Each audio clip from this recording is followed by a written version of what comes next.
Good morning, dear friends. Today I am going to teach you meaning of economic reforms. It's a topic of your business, chapter third, business environment in your in business studies.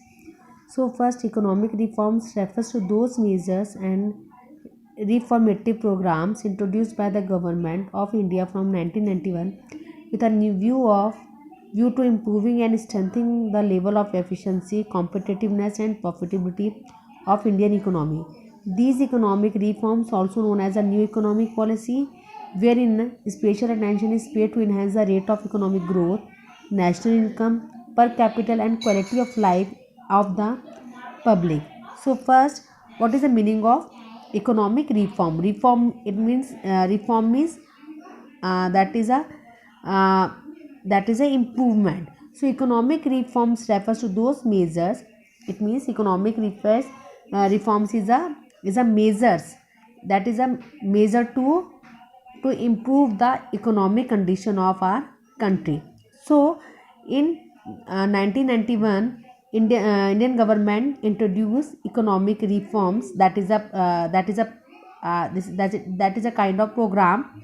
So with a view to improving, their main motive of this reform is improving and strengthening the level of efficiency. It means efficiency of working condition, efficiency of production, and competitiveness means we easily competitive to other country easily, and profitability, that is the main very important part.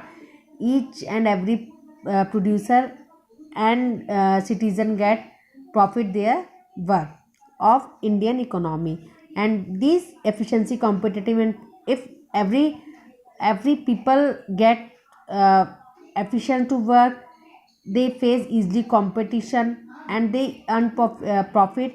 It means it is always help to build Indian economy very strong. So these economic reforms also known as new economic policy.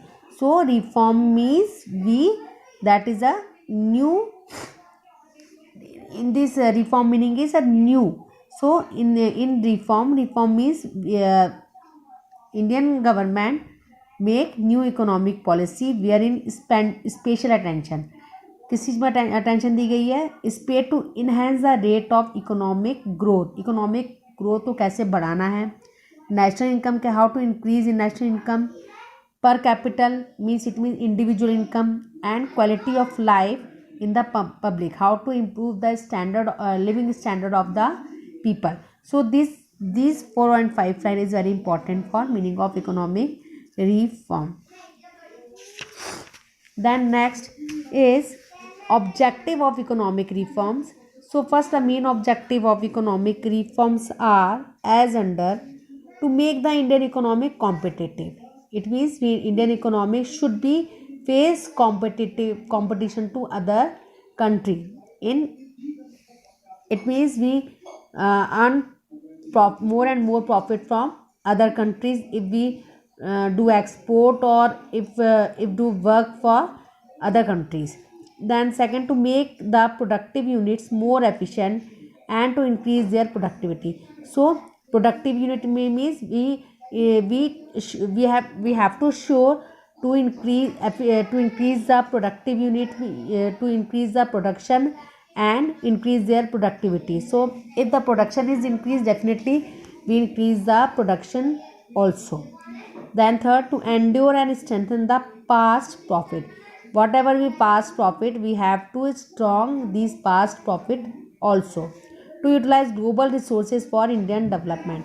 Global resources means we use other countries material, and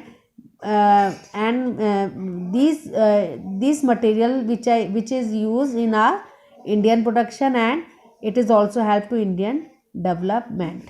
So there's a silent features of economic reforms, that is the structure of economic reforms introduced in 1991 stand on 4 pillars. The 4 pillars are very important for economic reforms. That first is liberalization, second is privatization, third is globalization, and fourth is modernization.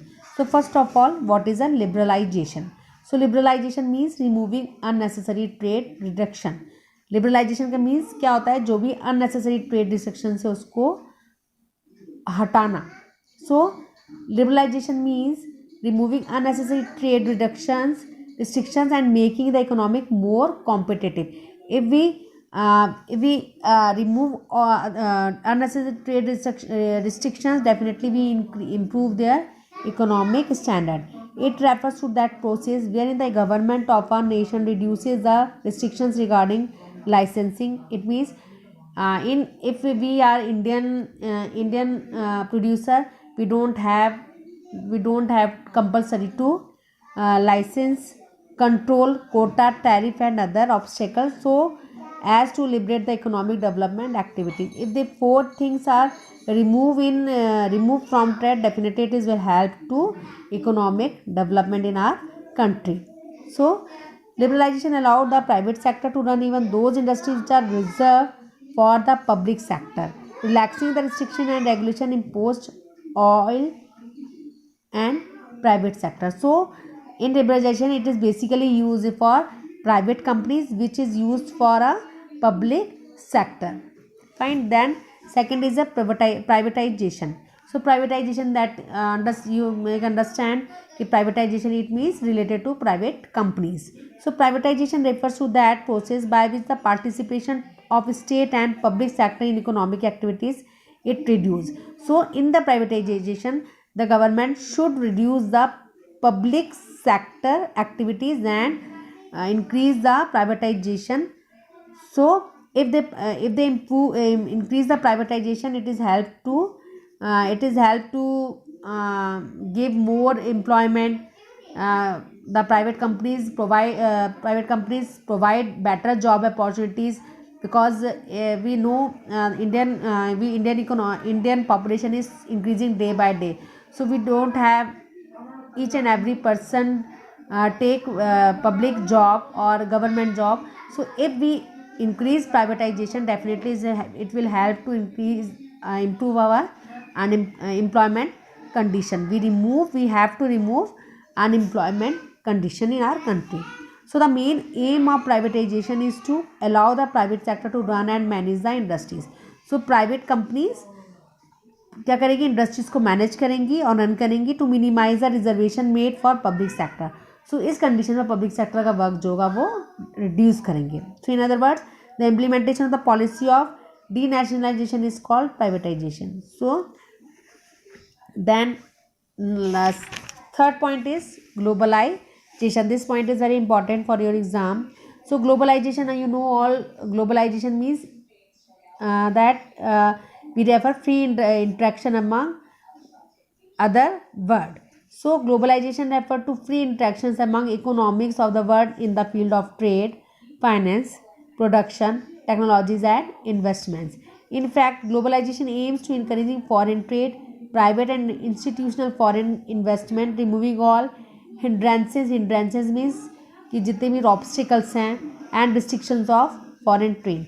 So in globalization, we interact our economic with all world in related to trade, finance, production, technologies and investment. So globalization's aim is encouraging to a foreign trade. It means we have to do work for foreign countries, and foreign countries they have to work for us. Private and institutional foreign investment, we use foreign investments also, and removing all obstacles and restriction of foreign trade. It means we easily work for without any restriction.